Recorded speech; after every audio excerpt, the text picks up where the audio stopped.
very interesting what Di was saying about how your body reflects your mental state, but it's more interesting that it can actually work in reverse. So if somebody who feels happy, for example, walks with a different gait to somebody who's depressed, and what they found is if you take somebody to the gym and you get them to walk with the gait of somebody who's happy, it actually induces happiness. It's just amazing. And what Di was saying about the breathing, yes, it does. It changes your mental state. I'm not personally very comfortable with people talking about mental health because there's a stigma to that. And mental health is something that we all have. We are emotional beings, as Di and Francis have said. You know, our first reaction is our emotion.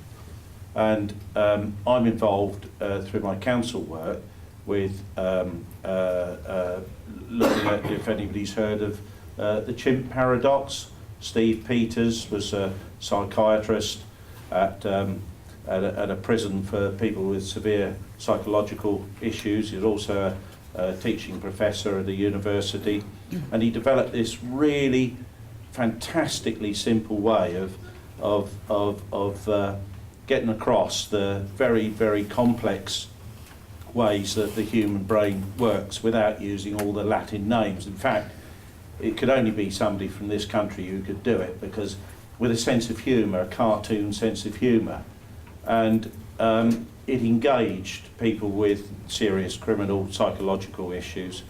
Students found it very, very easy to understand the complex issues, and through his sporting interests, he was involved with our Olympic cycling team, and he became coach for our Olympic team, and he's credited by the members of our Olympic team with our sports success phenomena. Now that's gone on to develop models for schools, health, education, right across the board, businesses. He wrote a very interesting book, which if you pick it up, you can't put it down. It's called The Chimp Paradox, and it explains how, as Di was talking about, how the brain interacts and why people work in different ways. How your emotional brain is the first one to interact. It refers to your, what he calls the computer brain. And if you've got a program in your computer brain that tells you that you've got to do something about it, post-traumatic stress disorder is a good example, then it bypasses your rational brain.